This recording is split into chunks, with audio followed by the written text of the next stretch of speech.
Welcome to She Sells Radio. I am recording a very special, different kind of episode for you today. Live, actually, well, not live, but it won't be live when you listen. It's live right now as I record. It's been a while since I've recorded an episode, if I'm being honest. But I am here live from my brand new home office in Maine. Oh my gosh, it's been a journey and I'm laughing. This is a quick side note. If you're watching the video of this on YouTube, by the way, if you're not following me on YouTube, I would love to get connected with you there. We do a lot of great video content.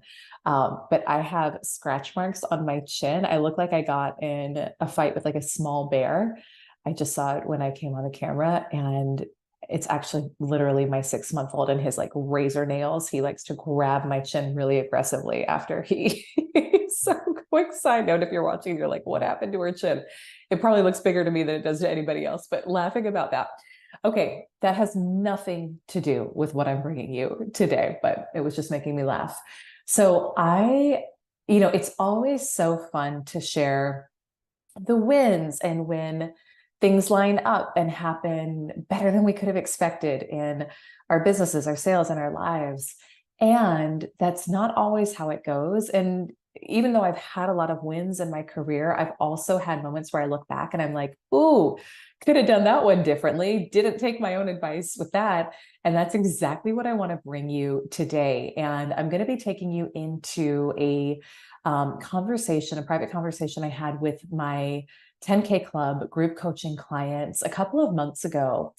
And it was right after a lot of changes had happened in my life. It was right after we found out that my husband, Jason, had gotten into medical school up in Maine, and we had to find a way to move the whole family up here. It's going to be interesting for you to listen to it now, because this was 2 months ago. And now, as I record this, we literally just got settled in Maine. We found a home. Things are coming together. There's still stuff that's up in the air, like childcare for my littlest one. But I'm in a different place than I was 2 months ago. However, the message from this I want you to hear, because I teach my clients and I lead my own life with this philosophy of decision making from the end, which is when you're at a crossroads, what decision would you make if you knew that the end result that you're looking for was guaranteed? And I had a pretty big decision to make recently, right before this was recorded, where I didn't take my own advice. So I want you to listen in for what happened and for some really important, powerful lessons I got from that, that I wanted to share with you. I will also give you a heads up. My voice in this recording is not great. I have found in my own life, and my clients know this too, when I'm in an up level or when I'm in a big transition, for whatever reason, my voice tends to go. And so that had just happened. And I was like struggle bussing it through this conversation with them. But I think it's going to be audible enough for you to listen and get the message. And I wanted to bring this here and share it with you because I think the message is that important. Again, it's great to share the wins and um, the Facebook and Instagram, like highlight reel moments. And that's not always how it goes. So I had some really powerful learnings in this experience. I want to share it with you. And I'm excited to hear what you think and what shows up for you. So again, this is an inside behind the scenes call with my 10K Club Facebook group. I'm going to share the part where I did a live training. Excuse me, not Facebook group, just my 10K Club group. And if you do want to find out more about that group and joining up and joining our community, you can go to elisearcher.com/10K Club to get all the details. In the meantime, listen to this episode. Decide and listen in for what decision am I postponing, or where I'm not currently activating decision making from the end, and what choice would I make if I knew that my success was guaranteed? Because as you'll hear me talk about in this recording, that's always the fastest path to success. So listen in. I hope you enjoy. Okay, lessons learned. Oh my gosh. All right. I think multiple lessons for you this morning that I want to share on you manifesting the results you're looking to create in your business and in your life, specifically about decision making from the end, which is also something we talked about in Sedona for those of you who were there for the VIP day. And then also about learning to lean into the version of you that is being cultivated through challenges as you move towards your goal. So I will say, our lives changed very dramatically last Thursday. I'm like not the same woman I was. It's not like we did have a death, but we didn't have like a death of a human family member.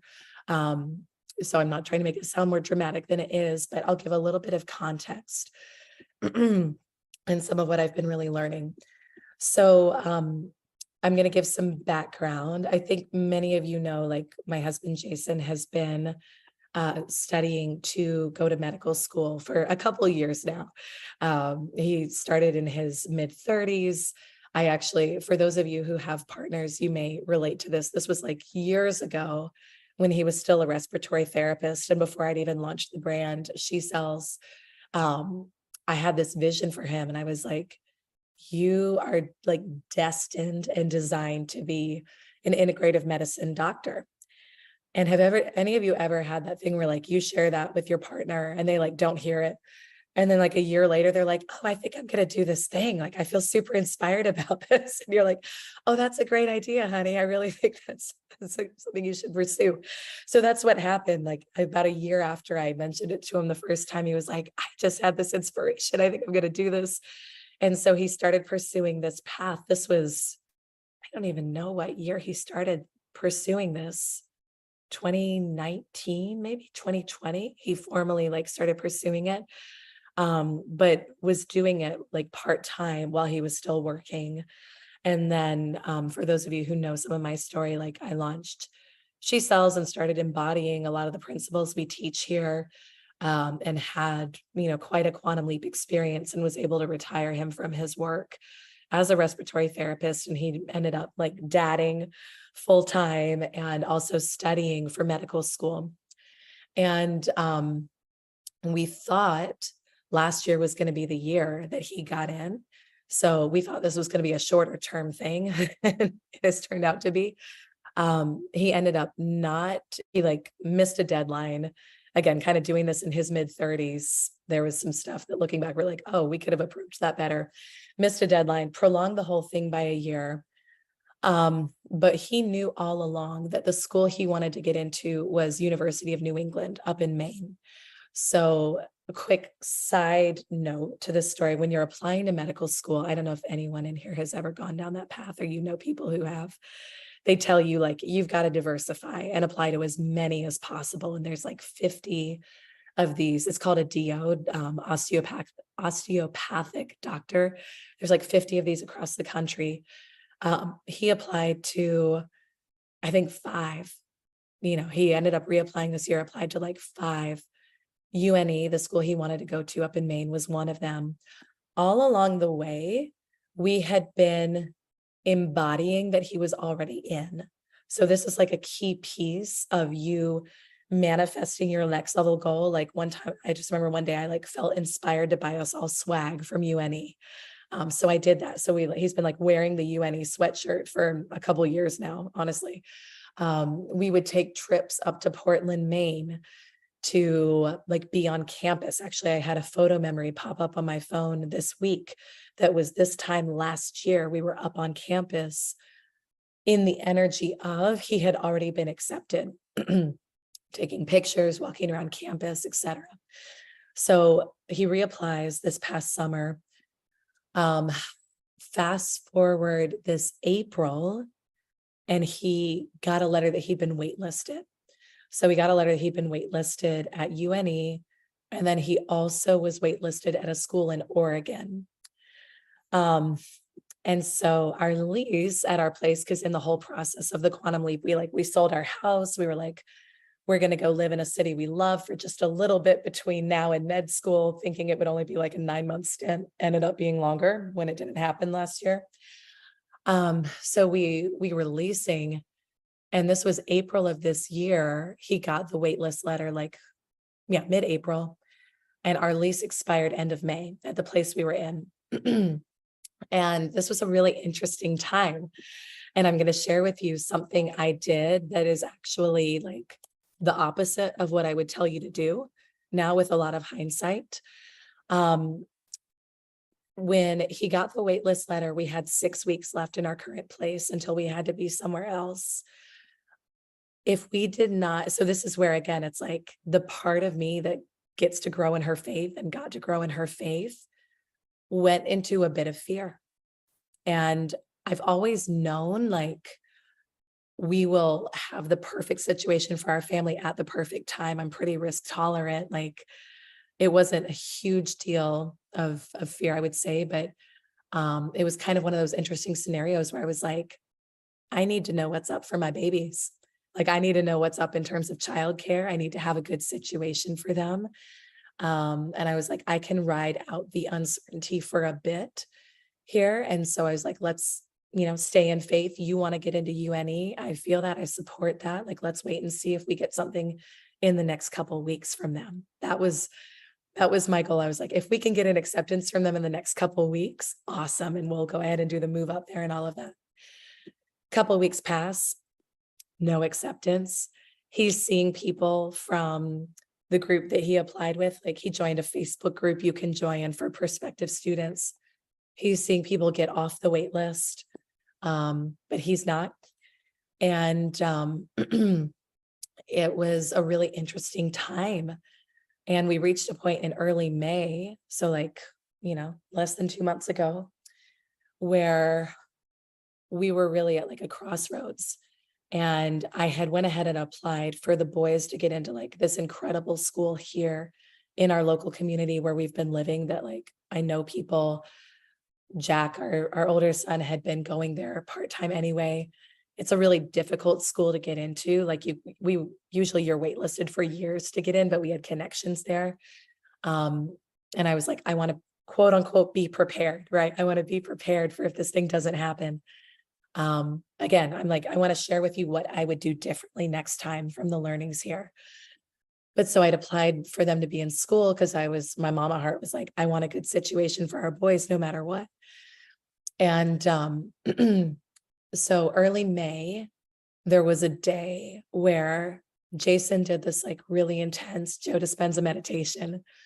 He came out of it. He was so calm. He was like, I know we need to go ahead and move to Maine.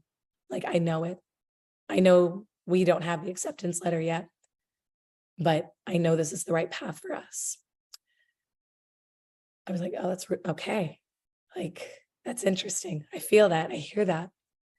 That same day, we got the acceptance letter for our kids to go to school at this school I was wanting them to get into here locally. And it was a really interesting time. I allowed myself to go into fear. I allowed myself to go into, honestly, a bit of like overwhelm with the whole back and forth with the process. And I spoke with a family member out of a place of fear. That, by the way, you should never do that, but I did. This family member could only mirror back to me the fear I was feeling, because that was the energy I brought this conversation to her in. And I was like, Jason wants to move to Maine. We don't have an acceptance letter. My boys just got accepted at this great place here in Durham. This doesn't feel good. This doesn't feel good. And in the energy I brought this to her in, she mirrored back, that's insane. There's no way you should move to Maine. You got to take care of your boys. You've been doing this long enough. You got to take care of your family. And I went to him that night in a place not of faith, but of fear and of being done with the whole process. And I was like, I'm done. I got to have something steady for our family. Like, sorry, I know you feel like we should move to Maine, but I need to secure something for us now here. And I need the boys to go to school here, so I feel like comfortable as a mom. And he's like, okay, I get it. We honestly, like, we had a big fight that night. It wasn't a great night relationship wise. But that happened. And he went about kind of putting the dream on hold. I was like, you need to get a job because you need to have something to do. And so he like applied for a job. We found another place here for us locally. Like, everything happened. We moved in. This is the house. We're here. And we've been here about 3 weeks, I think 3 or 4 weeks now. And we're like moving forward. Jason had actually a great job lined up at a local hospital that he was supposed to start this Monday. Last Thursday, I'm in between meetings with clients. I like run up to go grab a water, come back down, and he pauses me and he's like, "Do you have a second?" And I was like, yeah, sure. I've got like 3 minutes. I was about to go do a virtual keynote for a client. And he's like, I got the call. I got the call. He said, they offered me a spot at University of New England, and I need to be there on Monday for orientation. And in that moment, it was what I expected it would be if it happened, where I simultaneously was so happy for him and simultaneously just wanted to cry. We had just moved into this new place. It had been such an emotional kind of, it was a bit of an emotional roller coaster anyway. Again, I allowed it to be. And I said, "What did you say?" And he's like, I said, "Yes, like it's my dream." And I was like, "Yes, you have to go. Like you have to do it." But then Saturday morning, he left to drive up to Maine. So he's been gone since Saturday. He's there. We're going to go see him this week. We're actually going to fly up next week. But it was like in the process of 48 hours, went from, feeling like we had one path lined up to something completely different. I am not calling myself a single mom. I am not a single mom. I have him. I have his support. The experience of it right now with him not here with me physically feels like that of a single mom. So I have insane respect for every woman out there who has been on this path, because it is real. It is no joke. Ashley, I know you just went through this for 2 weeks. So like you get it. It's like 2 under 3. It's a fair amount, right? But it has been intense. So I want to share, I'll share one other thing that's happened, and then I'll share the 2 lessons that I want to share with you. Because there's a real strength that I'm getting to cultivate right now. Simultaneously with all of this happening, we lost one dog back in early May. She was older, and it was like we kind of knew it was time, but it was still tough. And then our young dog, who was only with us for a few years, who was like her buddy, and she was just like she was like my dog. This is the part where I may cry. We found out on Monday that she had very, very aggressive cancer, 2 types. And it was like physically, she was done. And that was very fast and very unexpected, and had to let her go on Monday. And it was like, it all happened in a day. Her health was so deteriorated. And normally it's like Jason would be there to go through that, and he couldn't be. So I got to go through that and have that type of strength for her, which was really challenging. And so there's 2 things that I've really learned, and I think at a deeper level than ever in the past week, that I want to share with all of you. One is, decision making from the end. It's so real. It requires so much faith. Like we both talked about it, and before we decided to stay here, we said, what would we do if we had perfect faith in this moment? And we were like, we would move to Maine. This was back in April. And there was a peace in that feeling. And yet, again, it was me. It was like I allowed the uncertainty and the unknowing, because I was like, well, what about the boys? And what if we move up there and then you don't get into school, and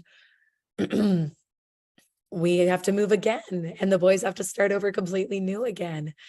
And again, I allowed that fear to kind of block the clarity of the decision. I think, again, it's like, it's interesting. If it was just me, and if I just had to have faith in myself, I might have been more comfortable with it. But in this, it was like I had to have faith with the school letting him in. I had to have faith in him that like it was going to happen for him. So it was really interesting to get to see where on my own part, like some of the lack of faith was. So now we get to have the experience of, because there was like some split energy, right? He was like, no, we need to go to Maine. And I was like, I don't know. I feel more comfortable staying here for the boys. So now we get to have the experience of what happens when you have that split energy with what you're looking to create. And when you don't decision make from the end, because now we do get to move again and we do get to pick up and shift everything and find new school for them. And it's, a couple moves in a couple months, which is quite, we can handle it. We can.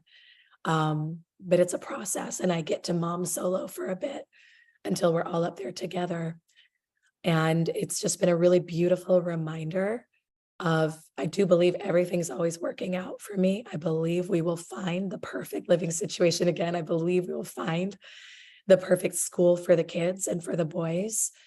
And if we had followed through on decision making from the end, we would have already been in Maine, and it would have been like, he got the call and it's like, yes, of course, like we're already here. It's not a big deal.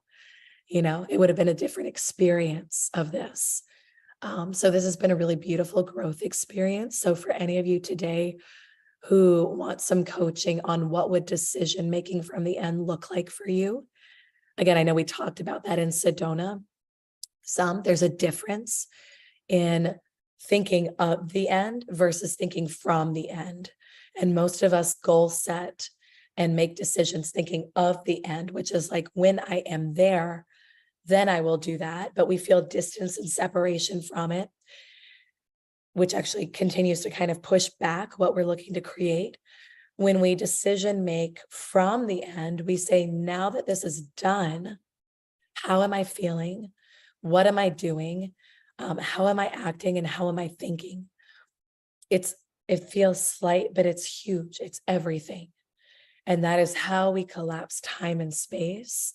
That is how we access higher levels of ideas of creativity towards what we're looking to create. And again, it's not to say that if you do it the other way, kind of like I did in this case, that you can't get to where you want to be. It's just going to be a longer process, and it's probably going to be more difficult, i.e. what we get to do right now. And then the other piece, let me see if this tea is good to drink, because my voice is like, ooh, it needs some help. Okay, good. The other piece, I've been talking with those of you who are on the in the 50K club on Marco Polo, as we do our U Squared book study, about looking at what are the gifts that you're getting to cultivate as you say yes to your up level, as you say yes to your goal, as you say yes to whatever's written on your goal card that you're looking to create through this program. And the version of you who has the goal you're looking to achieve is a different version than the one that exists here in your present 3D reality today. Okay. Otherwise it would have already happened. When you say yes to the up level, we don't get what we want, we get what we are, right? So there will be a process of events that unfold that when you know what's happening, you can ride it out pretty well. The events are designed to help you become the person who has your goal, who has your vision. And I had such clarity in some things that felt like a lot of contrast over this past week. First of like I'm so happy for Jason. I'm so excited for him to get to really like experience this manifestation of what he's been looking to do for a while. And it has also felt very challenging to suddenly be doing all the things here at home that he would have been doing. And then also with the passing of Mona on Monday.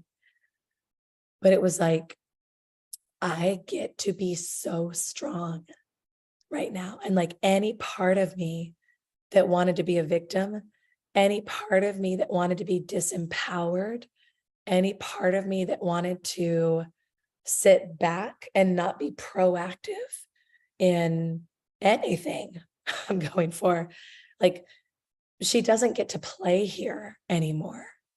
And while it feels hard, it actually feels very empowering because it's like, I know I am so strong. And I can say that with such conviction in an even greater way than I would have said it to you last week.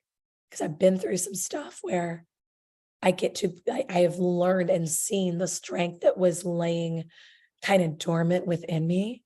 And I know that strength, that is the woman who leads the She Sells movement at the level I desire to. That is the woman who launches what our next level is going to be, the Superhuman Selling brand, and does it at the level that I'm being called to. That's the woman who creates change in the world at the level that I desire to, and who helps all of you more impactfully realize the accomplishment of your goals as well.